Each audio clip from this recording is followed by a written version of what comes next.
Olá, cursistas! Vamos dar início à nossa oficina de Patrimônio e Cultura. Essa oficina tem como objetivos, oferecer um suporte teórico-conceitual para as atividades de campo, e particularmente para o roteiro urbano histórico e ambiental de Caetité e os seus lugares de memória. Trabalhamos com essa perspectiva para que nós possamos conhecer, a partir de um dado empírico concreto, o que seria um exemplo de patrimônio, as várias modalidades de patrimônio que iremos tratar aqui. Então, no primeiro momento, vamos discutir alguns conceitos de patrimônio e faremos isso à luz de um texto da Maria Letícia Mazzucchi Ferreira, intitulado Patrimônio, discutindo alguns conceitos, é o tema dessa aula, e esse, portanto, é o texto que subsidiará as nossas reflexões desenvolvidas aqui. Então, primeiro vamos focar na ideia de patrimônio, o que seria patrimônio e as suas múltiplas manifestações, para o patrimônio histórico, o patrimônio cultural, quer seja material ou imaterial, e o patrimônio ambiental. Lembrando sempre que o patrimônio histórico está na perspectiva de pensar o patrimônio na sua perspectiva do tempo, na constituição ao longo do tempo. Segundo, pensar patrimônio na sua ancoragem cultural, ou seja, patrimônio como resultado das experiências vividas por uma coletividade, desde os conhecimentos, as formas subjetivas, como as formas objetivas, materiais. Tanto faz o patrimônio imobiliário, edificado, como o patrimônio das ferramentas, das expressões artesanais. E, por fim, o patrimônio numa perspectiva ambiental, considerando esse ambiental aí, tanto naquilo que a natureza expressa e que é apropriado pela coletividade, quanto aquilo que está, digamos assim, estruturado no molde ambiental, mas que o homem dá uma reconfiguração a esse evento, a esse bem. Então, essas são as perspectivas que nós iremos tratar nesta oficina. Portanto, lembrando que essa dimensão histórica, uma dimensão ontológica da ideia de patrimônio, não dá para pensar patrimônio sem uma perspectiva histórica, porque o patrimônio é uma expressão, como eu falei, das vontades coletivas, sociais e humanas. Logo, se o homem é um ser social, cultural e histórico, também o patrimônio na medida que expressa essa perspectiva. Do ponto de vista social, o patrimônio, portanto, não é a escolha de um ou de outro, É parte de um consenso, de uma perspectiva consensual, onde um grupo coletivo elege, ressalta e escolhe uma certa expressão daquela comunidade para ser um referencial, social, identitária daquela coletividade. Cultural, porque ela traduz, o patrimônio traduz as vivências humanas num determinado tempo, Então, o resultado de tudo que o homem vive, de tudo que o homem constrói, de tudo que o homem concebe, de tudo que a humanidade pensa e elege como uma referência positiva coletivamente. Do ponto de vista econômico, o patrimônio tem uma perspectiva que ele é resultado da construção dos espaços, E sabemos que a construção do espaço ela obedece a uma forma da organização produtiva das sociedades. Como as sociedades se organizam para produzir riqueza, que em última instância é razão de existir da sociedade, é a partir daí que ela elege, ela constitui cultura, E o patrimônio é uma expressão cultural por essência.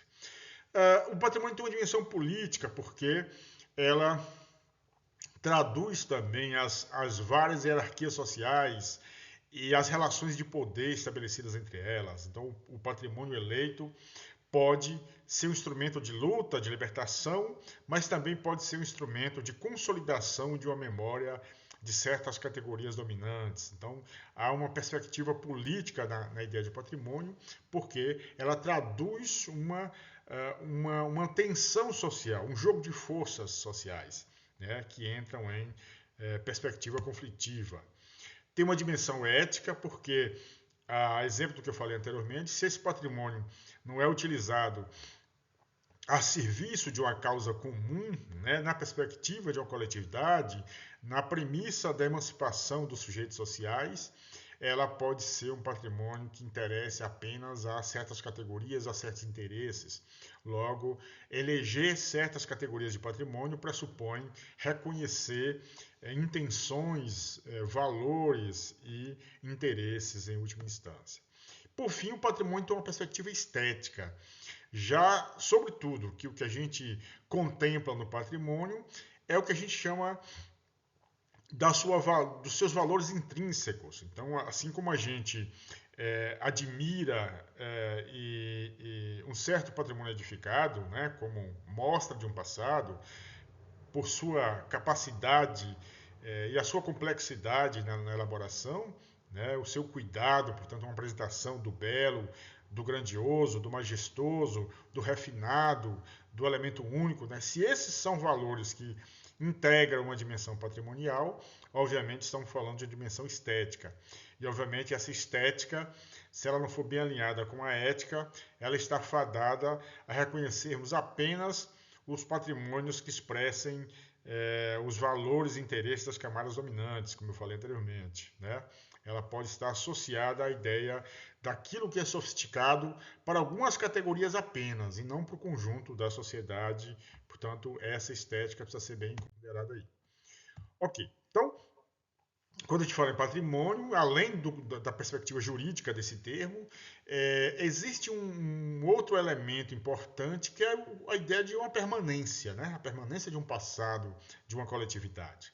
E a necessidade de você resguardar esse valor, esse bem, ou essa expressão do passado, né?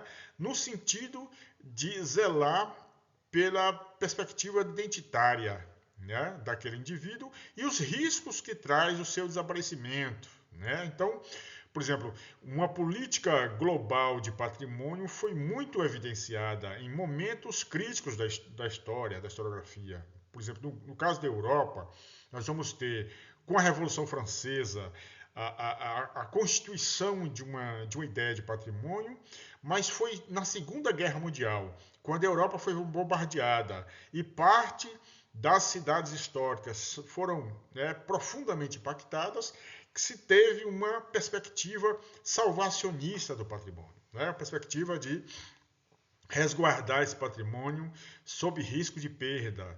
Então, portanto, aí se elegeram políticas públicas, se elegeram um conjunto de normativas, de procedimentos, de formas de resguardo e de trato e de zelo dessas referências aí históricas. Logo, tem uma perspectiva de resguardar o significado dessas identidades sob risco de desaparecimento, porque essas identidades são essenciais na constituição dos sujeitos, né, da coletividade. Uma outra dimensão que é trazida é a perspectiva do direito à memória enquanto bem universal. Né? Então, além de resguardar os patrimônios, a gente está preservando o conceito de memória como um bem da coletividade. Porque a memória acaba sendo um repositório, um repertório de experiências pretéritas, né, vividas, mas que são referências para o presente. Embora elas estejam ancoradas no passado, são referências para o presente. E se ela é um bem, se é um repositório, se é um recurso, parte do princípio de que ela, portanto, pertence a toda a humanidade. Então, quando a Unesco elege certos conjuntos arquitetônicos, né, como a cidade de Ouro Preto, como outros conjuntos arquitetônicos ao longo do mundo, como bens de interesse universal, ela está dizendo que aquele conjunto de patrimônio edificado traduz um conjunto de experiências únicas, né, com rico valor agregado e que pertence ao conjunto da humanidade, né, que pode ser acessado, que deve ser experimentado e que deve servir de referência para as práticas do presente, mas que, portanto, tem que ser coletivizado. Então, essa é uma outra premissa importante para a ideia de patrimônio. E as representações sobre patrimônio como um lugar de construção e afirmação de identidades, segundo o Polô, a história do patrimônio é a história da construção, né, dos seus recursos de identidade, né, particularmente dos imaginários, né, de autenticidade que inspiram as políticas patrimoniais. Então, Pulou vai dizer que o patrimônio, portanto, é uma afirmação de identidades, né, e ele traz isso muito como um ponto importante, né? Qualquer sociedade que tenha um referencial identitário, político, social, ou qualquer categoria social dentro de uma sociedade, tem no patrimônio um importante referencial. Então, quando a gente vai observar, estudar uma comunidade de quilombo, por exemplo, essa comunidade afirma a sua identidade, afirma os seus valores, afirma as suas experiências subjetivas, particulares, né, sofisticadas de vivência a partir das chamadas manifestações culturais, a partir de um canto, a partir de uma reza, a partir de um instrumento ou a partir de um repertório de artesanatos ou de artes. Portanto, é assim que essa comunidade expressa a sua ancestralidade, a sua referência, a sua dimensão identitária, subjetiva, particular, única. Ainda que existam outras comunidades de quilombo, aquela comunidade possui particularidades porque ela viveu num tempo e viveu num espaço que são únicos, né? Que não são possíveis de serem partilhados. Então, é essa mobilização da identidade como um instrumento de afirmação, como instrumento de luta política, como instrumento de demarcação de um certo valor coletivo. Então, esse caráter onipresente do patrimônio nas sociedades, porque ela perpassa a cultura, né? Ela perpassa a essência da própria sociedade, nas suas identidades, tá? Contemporâneas, ela implica conhecer uma categoria de pensamento, né? Um elemento que vincula na origem o ato de colecionar, tal como afirma Zé Reinaldo Gonçalves em seu texto O Patrimônio como Categoria de Pensamento. O Gonçalves vai dizer que, desde os tempos memoriais, uma das condições que diferenciava os seres humanos, né, na sua existência era o ato de ter uma memória valorativa das suas experiências. Ele se apegava às suas ferramentas, às suas armas, a uma certa paisagem, a uma certa instrumentos, a artefatos, né? E ele tinha esse hábito de colecionar. Então, o patrimônio partiu dessa perspectiva, né? Essa constituiu uma categoria do pensamento, né?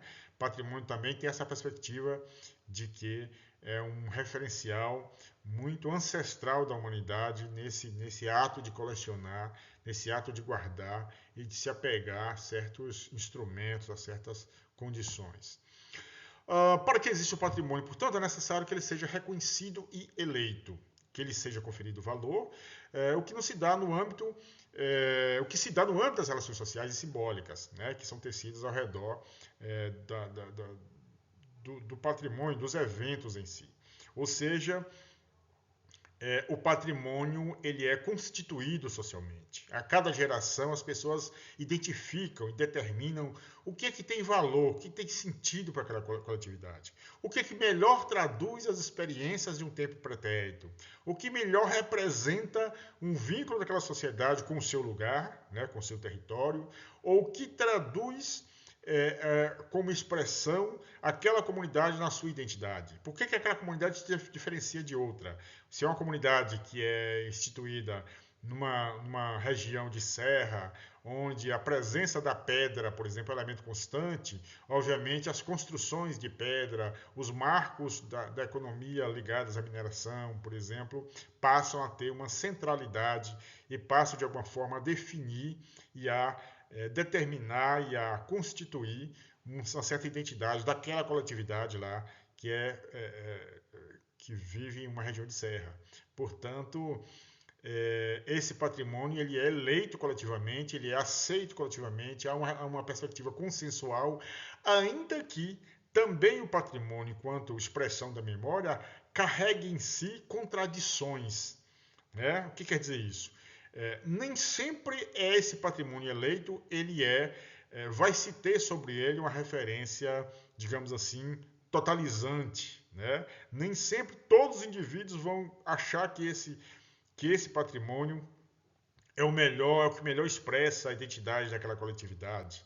né? Porque há um jogo de interesses, há um jogo de conflitos. Mas, de alguma forma, é como uma coletividade se apropria de um espaço, de um território, de um lugar, é, e identifica naquele lugar uma marca, uma árvore, uma pedra, uma estrada, uma ponte, uma montanha, uma colina, e é em torno daquilo que a sociedade tramou, traçou a sua existência, que passa a ter um significado, de alguma forma, coletivo, ainda que não totalizante, para aquela sociedade. Portanto, o patrimônio ele é escolhido, ele é eleito. Ele é escolhido e reescolhido a cada tempo. Então, a cada geração, a cada conjuntura, esse patrimônio, esse bem, ele é confrontado com a contemporaneidade, né? Esse sujeito, de novo, volta àquele conceito e lhe dá maior ou menor expressão.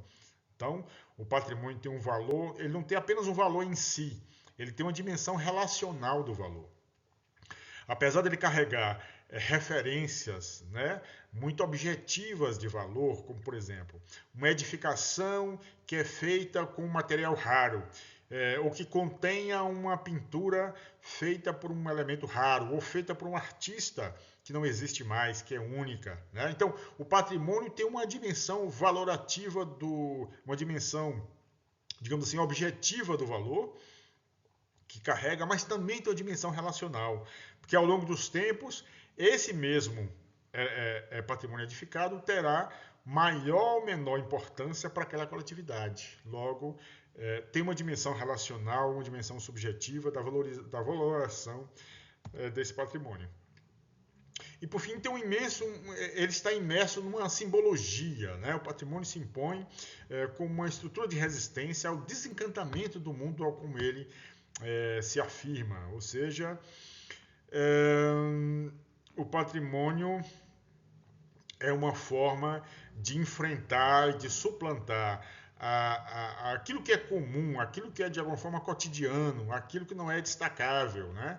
Para algo diferente do convencional. Portanto, há uma dimensão simbólica que arranca por exemplo, aquele prédio edificado e que difere de um outro prédio edificado que talvez tenha até um certo valor arquitetônico maior, no certo sentido, ou seja, requereu uma técnica, uma sofisticação na construção. No entanto, aquele outro, né, que pode ser um pouco mais singelo, tem uma dimensão simbólica muito maior. Né, carrega significados. Por exemplo, foi o prédio em que ocupou um grupo ao fazer a resistência contra a invasão. Então, esse prédio ganha uma dimensão valorativa, simbólica, muito mais interessante e que o tira da dimensão cotidiana, digamos assim, daquela